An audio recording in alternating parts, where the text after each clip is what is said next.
भारत के पश्चिमी घाट को मंडित करने वाले महासागर के किनारे खड़े होकर मैं ये भविष्यवाणी करने का साहस करता हूं, अंधेरा छटेगा, सूरज निकलेगा, कमल खिलेगा।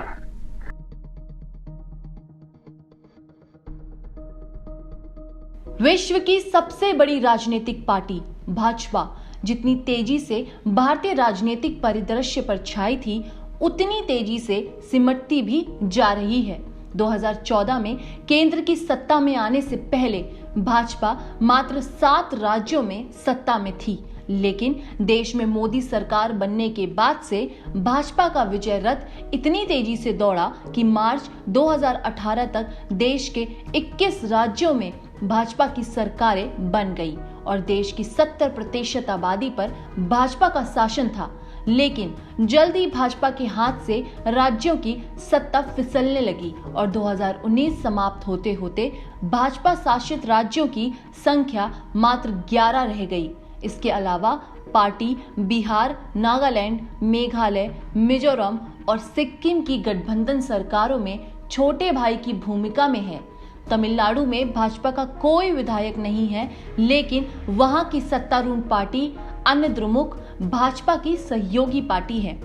आज की तारीख में देखा जाए तो मात्र 35% आबादी पर भाजपा का शासन है और एनडीए राज्यों की बात करें तो देश की कुल 43% आबादी पर राष्ट्रीय जनतांत्रिक गठबंधन राज कर रहा है।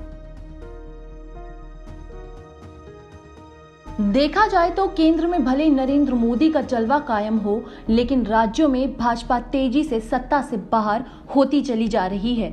एक समय भाजपा ने राज्यों में जो छत्रप खड़े किए थे, उनका जलवा भी फीका पड़ता जा रहा है। शिवराज सिंह चौहान, डॉक्टर रमन सिंह, रघुबर दास, देवेंद्र फडणवीस, वसुंधरा राजे जैसे नाम पूर्व मुख्यमंत्रियों की सूची में शामिल हो चुके हैं। हैरत की बात है कि 2019 का लोकसभा चुनाव पहले से ज्यादा सीटों से जीतने के बावजूद भाजपा ने मात्र 7 महीनों में महाराष्ट्र और झारखंड जैसे राज्यों की सत्ता खो दी है, तो हरियाणा में उसे गठबंधन सरकार बनाने पर मजबूर होना पड़ा और दिल्ली में उसका वनवास 20 वर्षों से जारी है। केंद्र में प्रधानमंत्री नरेंद्र मोदी की कैबिनेट में 3 या 4 मंत्रियों को छोड़ दें तो बाकी मंत्री अपने काम के जरिए कोई प्रभाव छोड़ पाने में विफल रहे हैं। हाँ, कई मंत्रियों ने अपने बड़बोले बयानों के चलते जरूर सुर्खियां हासिल की हैं।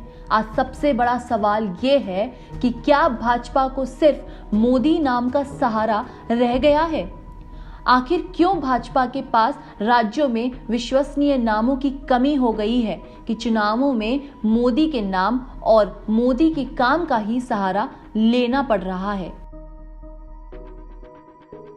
2015 में भाजपा के पास खोने के लिए तो कुछ नहीं था, लेकिन पार्टी ने दिल्ली विधानसभा चुनाव और बिहार विधानसभा चुनाव जीतने के लिए एड़ी चोटी का जोर लगा दिया, लेकिन कुछ हासिल नहीं हुआ। दिल्ली में अरविंद केजरीवाल की आम आदमी पार्टी ने 70 में से 67 सीटें जीतकर इतिहास रच दिया और भाजपा के मात्र 3 विधायक चुने गए। यही नहीं, भाजपा की ओर से मुख्यमंत्री पद की उम्मीदवार किरण बेदी खुद अपना चुनाव हार गईं।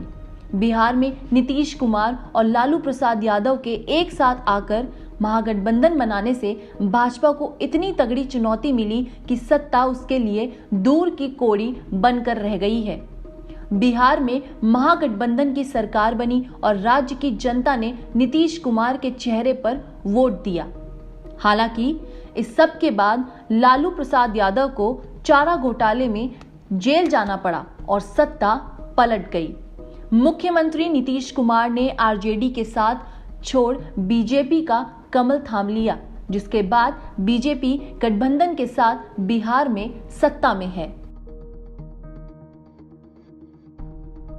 वहीं 2014 में प्रधानमंत्री नरेंद्र मोदी का सत्ता में आने से पहले भारतीय जनता पार्टी 7 राज्यों में सत्ता संभाल रही थी।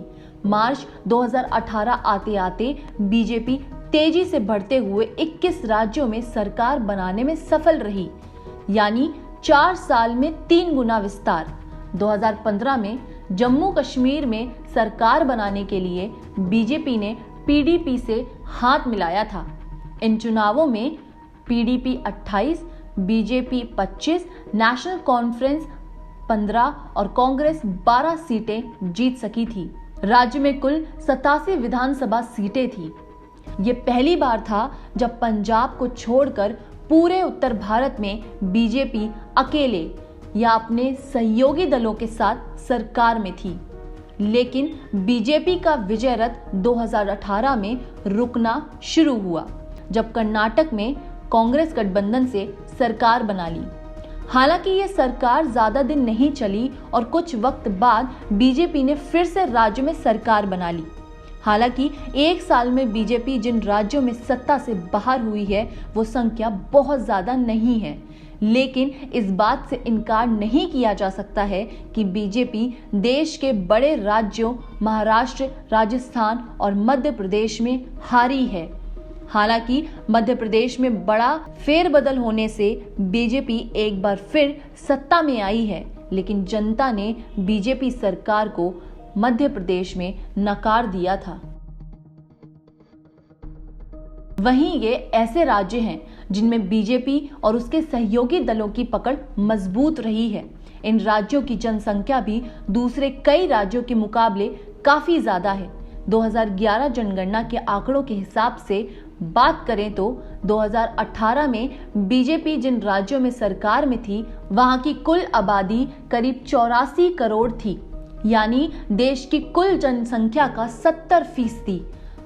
हालिया चुनावों में हार के बाद बीजेपी की राज्य सरकारें देश की कुल 47% आबादी पर राज कर रही हैं, यानी 2018 से करीब 23% की गिरावट देखने को मिली है। ऐसे में ये कहना ठीक होगा कि बीजेपी लगातार पिछड़ती जा रही है। 2014 में जिस तरीके से भाजपा शासन में आई थी, अब ऐसी स्थिति नहीं रह गई है। हालांकि आज भी पीएम मोदी के नाम पर ही वोट मांगा जा रहा है। और आप हमसे जुड़े रहने के लिए सब्सक्राइब करें YouTube पर, फॉलो करें ट्विटर पर और लाइक करें Facebook पर। और ज्यादा जानकारी के लिए न्यूज नशा की वेबसाइट पर जाएं। आपको टाइप करना होगा सिर्फ न्यूज नशा।